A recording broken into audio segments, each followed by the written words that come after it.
안녕하십니까? 2026년 7월 4일 토요일 글로벌 인사이트입니다. 오늘은 각국의 외교 전략부터 경제 동향, 그리고 사회적 이슈까지 전 세계의 주요 소식들을 심층적으로 분석해보는 시간을 갖겠습니다. 박 작가님, 반갑습니다. 네, 안녕하십니까? 오늘 국제사회는 한국의 대외 협력 확대, 미국이란 관계의 미묘한 기류, 중국의 내부 결속과 경제 조정, 일본의 새로운 외교적 행보 등 다양한 뉴스들로 가득합니다. 주요 소식들의 이면에 숨겨진 맥락과 미래의 파장을 날카롭게 짚어드리겠습니다. 대한민국 소식부터 시작하겠습니다.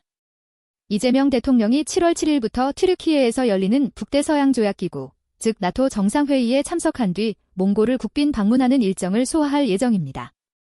이번 순방은 한국 외교의 지평을 넓히고 방산 협력을 본격화하며 동북아 및 유라시아의 전략적 요충지인 몽골과의 협력을 강화하는 의미를 가진다고 합니다. 박 작가님, 이번 순방의 의미는 무엇일까요? 한국 외교는 과거 4강 중심에서 나토, 몽골 등 다자 외교 및 지역 강국과의 연대로 외연을 확장하려는 시도로 볼 수 있습니다. 나토 정상회의 참석은 세계 최대 방산 시장인 유럽과의 협력 강화 의지이며 몽골은 자원부국이자 북방경제 협력의 교두보로서 동북아 안보 지형의 중요한 변수가 될 수 있습니다. 외교부는 백악관이 한국 정부의 쿠팡 조사를 표적이라고 지적한 데 대해 국적에 따른 차별 없이 공정하고 적법한 절차에 따라 조사를 진행하고 있음을 밝혔습니다. 정부는 모든 기업이 국내법에 따른 책임을 성실히 이행해야 한다는 원칙을 강조하며 미국 정부 및 의회의 관련 사실관계를 지속적으로 설명하겠다고 덧붙였습니다. 지난번에도 이 문제가 불거졌었는데 어떤 배경이 있다고 보시나요? 미국이 자국 기업 불이익 가능성을 제기하는 것은 통상 마찰의 역사에서 드문 일은 아닙니다. 자국 우선주의 기조로 볼 수 있죠. 한국 정부는 사실관계를 투명하게 설명하고 주권 국가로서 국내법 집행의 정당성을 강조하며 한미 정상회담 합의에 따라 공동 설명 자료 약속을 이행하는 것이 중요합니다. 또한 온라인 허위 조작 정보에 대한 책임을 강화하는 이른바 77법이 7월 7일부터 시행됩니다. 허위 정보 유통 시 최대 5배의 징벌적 손해배상과 플랫폼 사업자에게 최대 10억 원의 과징금을 부과할 수 있는데요. 온라인 표현의 자유 위축에 대한 우려도 제기되고 있습니다. 이 법안은 표현의 자유와 사회적 책임이 충돌하는 지점에 있습니다. 과거와 달리 누구나 콘텐츠를 생산하는 시대에 가짜 뉴스를 막기 위한 정부 개입은 전 세계적 흐름입니다. 그러나 과도한 검열이나 정부 비판 탄압 수단으로 오용될 수 있다는 우려도 있어 법 적용 범위와 제재 수위에 대한 논의가 이어질 것입니다. 미국 소식입니다. 도널드 트럼프 대통령이 미국 독립 250주년을 기념해 러시모어 산을 방문했으며 백안관은 그의 얼굴을 기념물에 추가할 가능성까지 언급했습니다. 박 작가님, 러시모어 산에 현직 대통령의 얼굴을 추가하는 것은 어떤 의미를 갖나요? 러시모어 산은 미국 위대한 대통령들의 상징적인 공간입니다. 현직 대통령의 얼굴을 추가하는 것은 전례 없는 일로 트럼프 대통령이 자신의 업적을 동등한 반열에 올리려는 정치적 메시지로 해석됩니다. 지지층에게는 위대한 미국 재건의 상징으로, 반대층에게는 권위주의적 발상으로 극명하게 엇갈린 반응을 불러일으킬 것입니다. 지난번 방송에서 미국과 이란이 긴장 완화 및 대화 재개를 위한 양해각서에 서명했다는 소식을 전해드렸습니다. 하지만 이란 최고 지도자의 장례식으로 인해 양국 간의 포괄적인 평화협상회담이 일시 중단되었다고 합니다. 트럼프 대통령은 이란의 정권 교체를 추구하지 않으며 핵무기 보유를 막는 것이 유일한 목표라고 언급했습니다. 이 협상 중단은 어떤 파장을 가져올까요? 지난번 양해각서 체결로 중동 정세에 긍정적 신호가 있었으나 최고 지도자 장례식으로 협상 동력이 일시 약화된 상황입니다. 트럼프 대통령이 정권 교체는 목표가 아니다라고 밝힌 것은 유화적 제스처지만 핵 문제 입장은 강경합니다. 이란은 내부 결속을 다지며 대외적으로 협상 재개 조건을 조율할 것으로 보이며 중단 장기화 시 글로벌 에너지 시장 불확실성이 커질 수 있습니다. 한편 6월 미국의 고용주들이 5만 7천 개의 일자리만 추가하며 고용이 둔화되었습니다. 이는 전월 대비 절반에도 미치지 못하는 수치로 신중한 경제 전망을 시사하지만 실업률은 4.2%로 하락했습니다. 이 수치들을 어떻게 해석해야 할까요?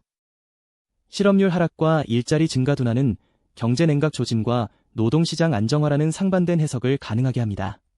연준의 꾸준한 금리 인상 효과가 노동시장에 나타나고 있으며 이는 향후 연준의 통화 정책 결정의 중요한 지표가 될 것입니다.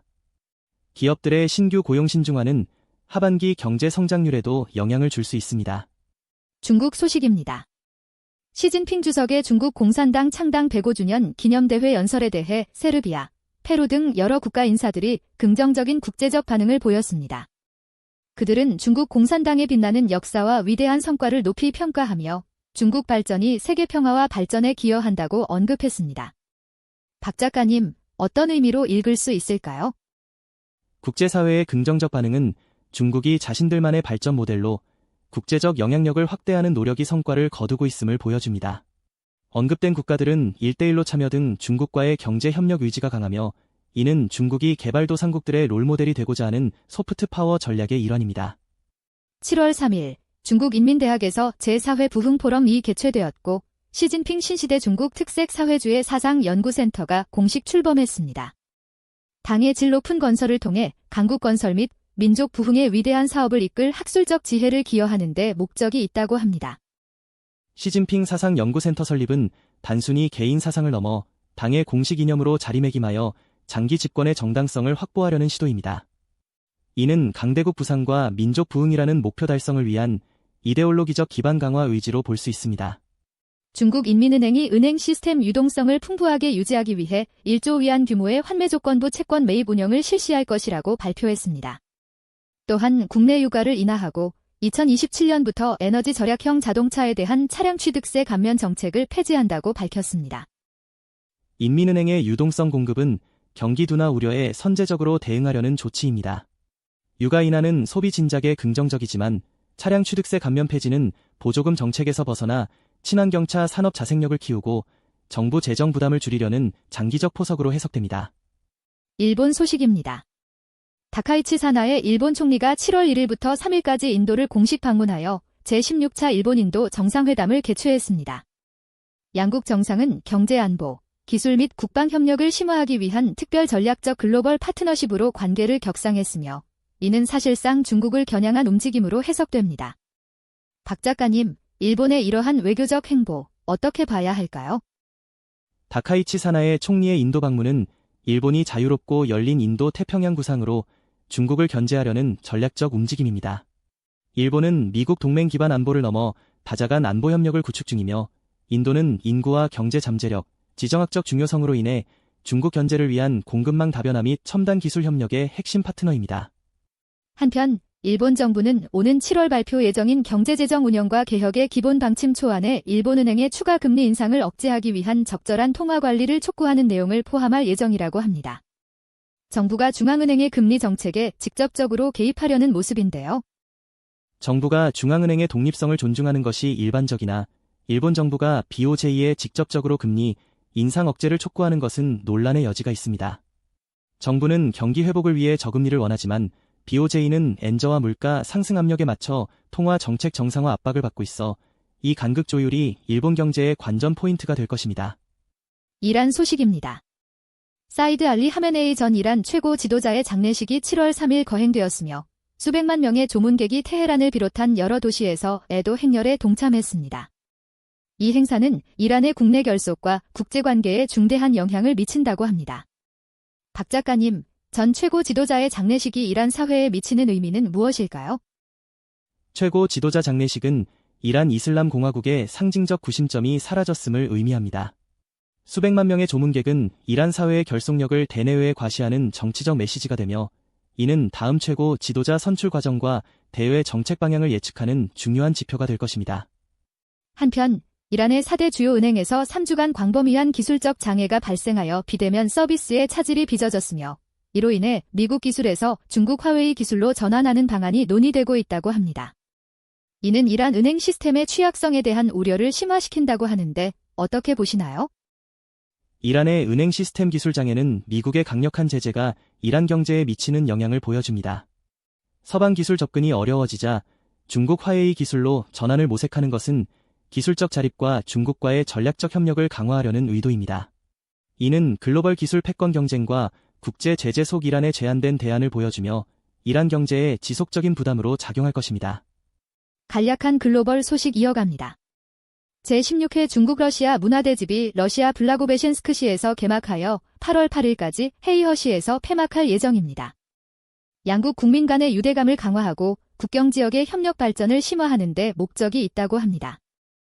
미중 갈등 속 중국과 러시아가 문화 유대감을 강화하는 것은 서방에 대항하는 대항 전선 구축의 정치적 메시지로 해석됩니다.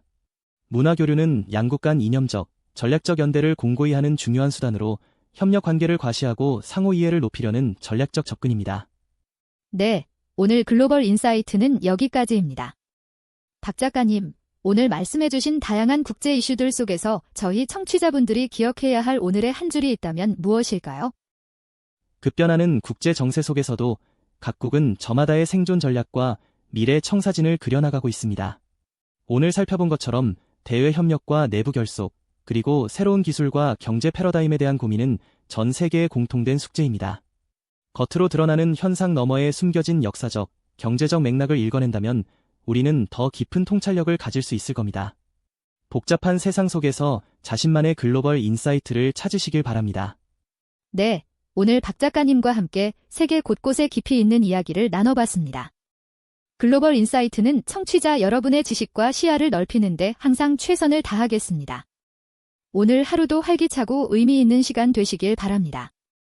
고맙습니다.